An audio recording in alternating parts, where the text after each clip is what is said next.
سورۃ النجم کی شروع کی 4 آیات پڑھی گئی۔ سورۃ النجم مکی دور کی ابتدائی سورتوں میں سے ایک ہے۔ نبی اکرم صلی اللہ علیہ وسلم نے سب سے پہلے مجمع عام میں کفار مکہ کو جس سورت کی تلاوت کر کے سنایا تھا وہ یہی سورۃ النجم تھی۔ الفاظ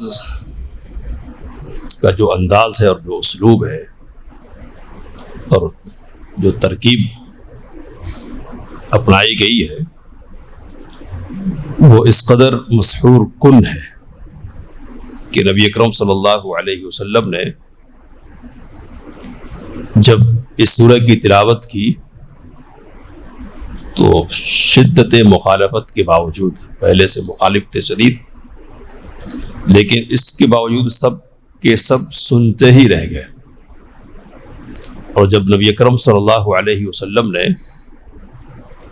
آخری آیت کی تلاوت کی اور آپ نے سجدہ تلاوت کیا تو سارے کے سارے لوگ آپ صلی اللہ علیہ وسلم کے ساتھ سجدے میں چلے گئے۔ سیدنا ابن مسعود رضی اللہ تعالی عنہ کہتے ہیں کہ میں نے دیکھا کہ ایک شخص ہے جس نے سجدہ نہیں کیا، اس نے زمین سے مٹی اٹھائی اور اپنی پیشانی سے لگا لی اور کہا کہ میرے لیے یہی کافی ہے۔ کہتے ہیں کہ یہ امیہ بن خلف تھا کہ جو بدر کے دن کفر کی حالت ہی میں مارا گیا۔ تو یہ انتہائی مؤثر صورتوں میں سے ایک ہے۔ اللہ تعالیٰ نے کہا والنجم، قسم ہے ستارے کی۔ تو اب ستارے سے مراد خاص ہے یا عام؟ عام ستاروں کی قسم اگر کھائی جا رہی ہے تو اس قسم سے مقصود آگے کی بات کے لیے اس طور پر گواہی فراہم کرنا ہے کہ یہ جو ستارے تمہیں دکھتے ہیں یہ نظم اور اصول کے پابند ہیں اور ان میں سے ہر ایک کا اپنا مدار ہے۔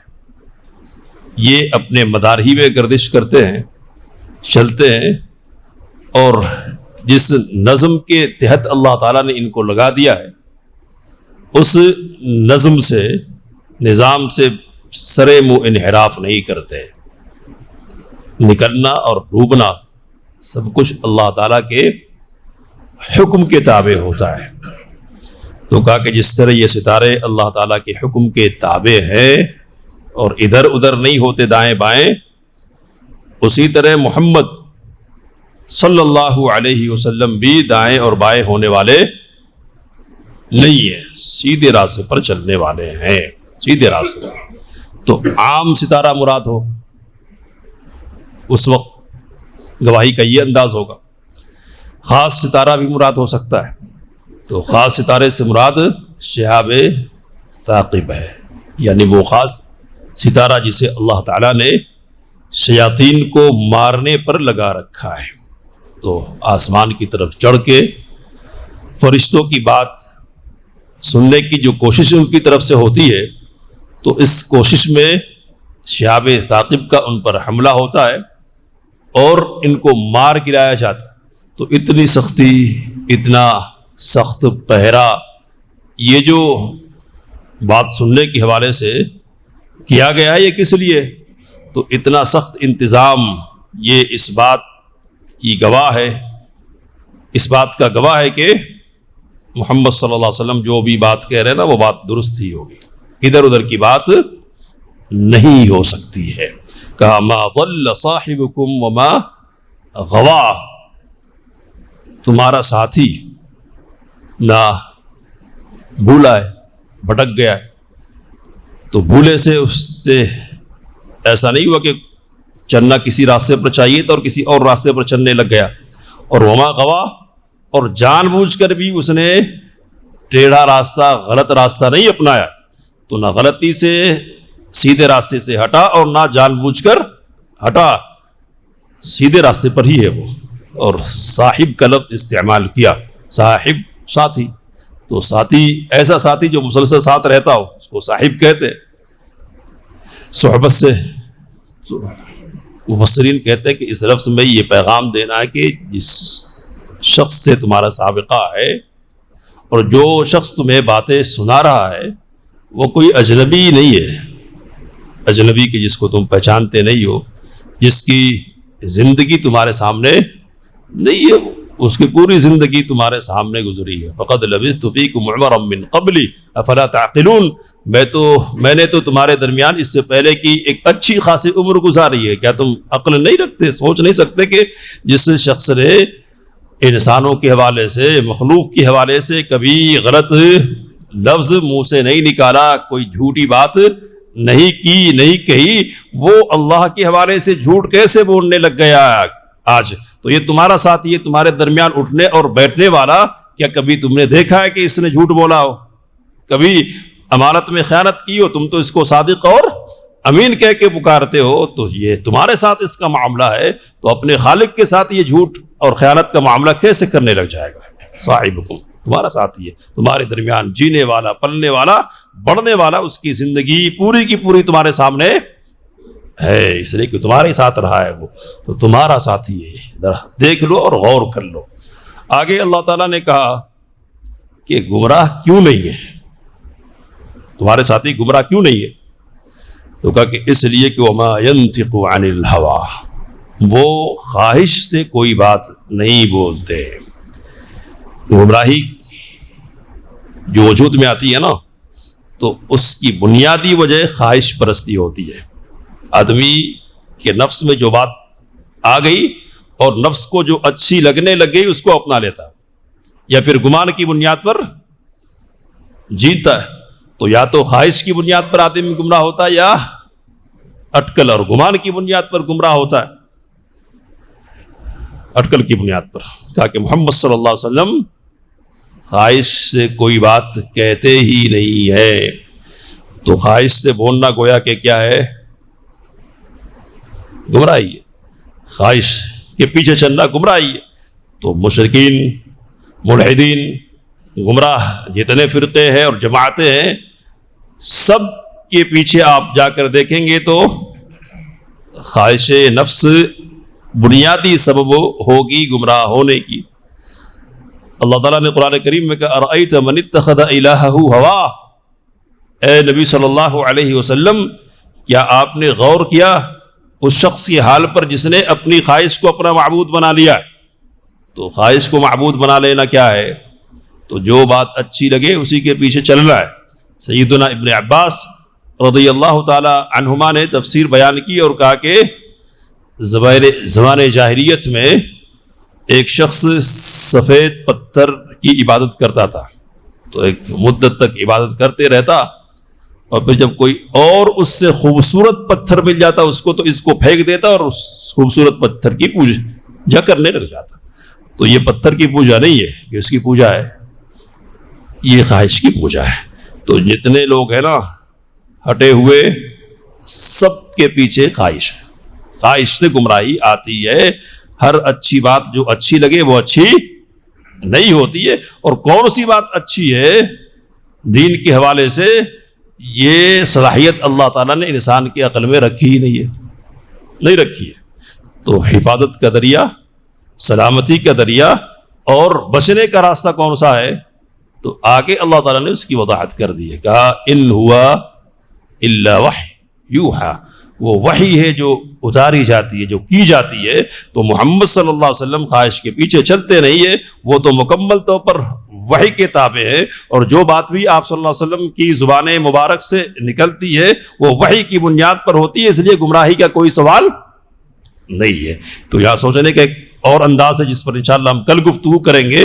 لیکن ایک بات موٹے طور پر سمجھنے کی یہ ہے کہ حفاظت سے، ضلالت سے، گمراہی سے اگر بچنا ہے تو خواہش نفس سے بچنا ہوگا اور وحی کی پیروی اور متابعت اختیار کرنی ہوگی. وحی سے جو بات ثابت ہو گئی، وحی نے جو بات کہہ دی بس اس کو تسلیم کر لینا.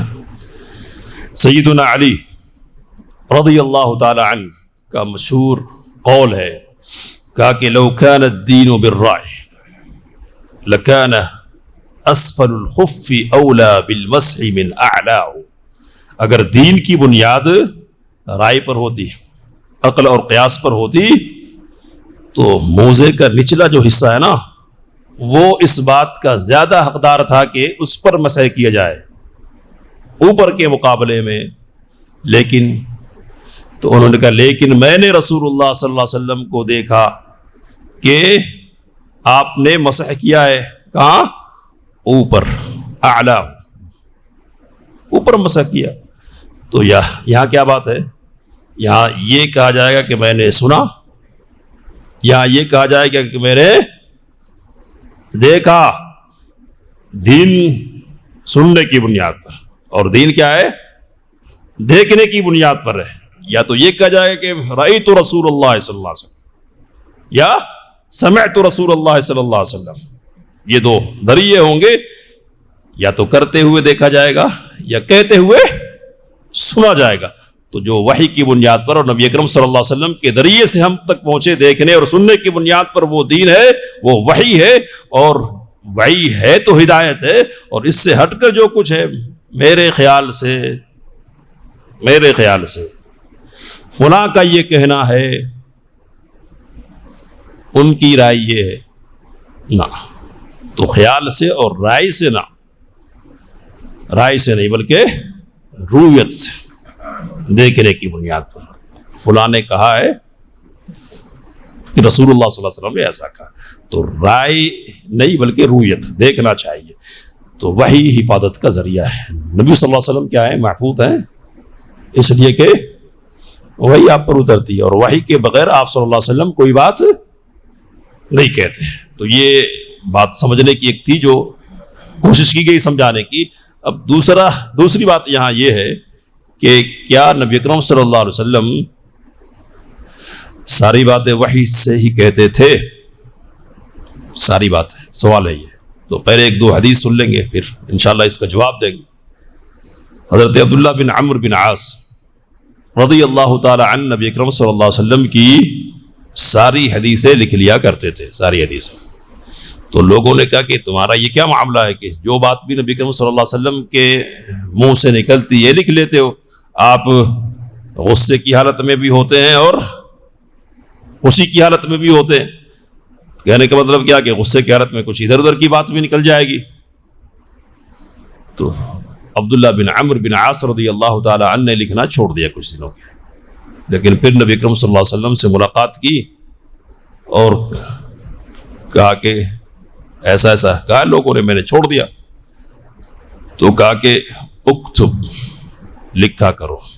فوالذی نفسی بیدی، قسم ہے اس ذات کی کہ جس کے ہاتھ میں میری جان ہے، ما یخرج منہ الا الحق، اس منہ سے حق کے علاوہ کچھ بھی نہیں نکلتا ہے. تو یہ ایک بات ہو گئی. ایک دوسری روایت ہے کہ آپ صلی اللہ علیہ وسلم نے کہا کہ میں جو بھی بولتا ہوں حق بولتا ہوں، حق. تو لوگوں نے عرض کیا کہ اللہ کے رسول صلی اللہ علیہ وسلم حق بولنے کی بات کریں، لیکن آپ تو کبھی کبھی مذاق اور ہنسی کی بات بھی کہہ لیتے ہیں نا، خوش طبعی بھی کر لیتے. تو نبی صلی اللہ علیہ وسلم نے کہا کہ مذاق میں بھی حق سے ہٹ کر کوئی بات نہیں کہتا. مذاق میں بھی جو بات کہتا ہوں نا وہ حق بات ہی ہوتی ہے. تو اب سوال یہ کہ جو بھی بولے سب حق ہی ہے اور سب وحی ہے، ایسا ہے کیا؟ اگر ایسا ہم تسلیم کریں تو پھر غلطی کیوں لگ جاتی ہے اور اللہ کو تنبیہ کرنے کی ضرورت کیوں پڑتی ہے؟ سمجھ رہے بات؟ اللہ نے کہا عفا اللہ عنک لما اذنت لهم، اللہ آپ کو معاف فرما دے، آپ نے ان کو اجازت کیوں دی؟ منافقین کو کیوں اجازت دے دی جنگ میں شرکت نہیں کرنے کی؟ کہا کہ یا ایھا النبی لما تحرم ما احل اللہ لک، اے نبی صلی اللہ علیہ وسلم ایسی چیز کو حرام کیوں کرتے ہیں جو اللہ نے آپ کے لیے، جس کو اللہ نے آپ کے لیے حلال کر دیا. غزوہ بدر میں جو قیدی آئے تھے ان کو قتل کر دینا ہے یا ان سے فدیہ لینا ہے، کیا کرنا ہے؟ اس مسئلے پہ مشورہ کیا نبی اکرم صلی اللہ علیہ وسلم نے، اور پھر فدیہ لینے کی بات آئی تو کہا کہ ما کان لنبی ان یکون له اسرى حتى يثقن في الارض، نبی کے لیے مناسب نہیں کہ اس کے پاس قیدی ہو اس وقت جب تک کہ خوب خوریزی نہ ہو جائے، کمر توڑ دینی ہے، تو اس پر عمل ہونا چاہیے تھا۔ تو تنبیہات ہوئی ہے نا نبی صلی اللہ علیہ وسلم کو اللہ تعالیٰ کی طرف سے، تو جب وحی کی طرف سے ہی بولتے تھے تو پھر تنبیہات کیوں ہے؟ اور پھر قرآن مجید نے کہا وشاورہم فی الامر، امور میں ان سے مشورہ کیجیے۔ تو جب وحی کی بات ہوگی تو پھر مشورے کی بات کدھر سے آئے گی؟ کدھر سے آئے گی؟ تو یہ احادیث آپ کے سامنے یا آیات جو آپ کے سامنے پڑھی گئی ان کو ذہن میں رکھیے، پھر امام ابن کثیر رحمۃ اللہ علیہ نے جو لکھا وہ بات مختصر لفظوں میں سمجھی، بات واضح ہو جائے گی۔ امام ابن کثیر رحمۃ اللہ علیہ نے لکھا کہ وحی کے بغیر نبی اکرم صلی اللہ علیہ وسلم نہیں بولتے، اس کا مطلب یہ ہے کہ دینی امور سے متعلق جو بات بھی کہتے ہیں، شرعی جو بھی مسئلہ بتاتے ہیں نبی اکرم صلی اللہ علیہ وسلم، وہ وحی کے بغیر نہیں بتلاتے ہیں۔ اور یہ جو آیات نازل ہوئی ہے نا وہ ان امور سے متعلق ہے کہ جہاں اجتہاد کی گنجائش ہے، اور مشورہ کن امور میں کریں گے؟ جہاں وحی نہیں اترے گی، دینی امور سے متعلق مسائل ہوں گے، اجتہادی امور سے متعلق مسائل ہوں گے تو وہاں مشورے کی ضرورت ہوگی نا۔ تو یہاں جو بات کی جا رہی کہ وحی سے بولتے ہیں، خواہش سے نہیں بولتے، تو یہ کون سی بات ہے؟ یہ دینی امور سے متعلق، مشورے سے متعلق اور اجتہادی امور سے متعلق بات ہے۔ ویسے مولانا عبد الرحمن کیلانی رحمۃ اللہ علیہ نے منکرین حدیث کے شبہات کو سامنے رکھتے ہوئے یہاں تفصیلی بحث کی ہے، اور کہا کہ نبی اکرم صلی اللہ علیہ وسلم کا کوئی سا بھی کام ایسا نہیں ہے کہ جس کو وحی کی ضرورت نہیں ہوگی، ہر کام کو وحی کی ضرورت ہوگی، اور ہر کام میں وحی کی رہنمائی چونکہ ضروری ہے، اس لیے نبی اکرم صلی اللہ علیہ وسلم وحی کے بغیر کوئی بات نہیں کہیں گے۔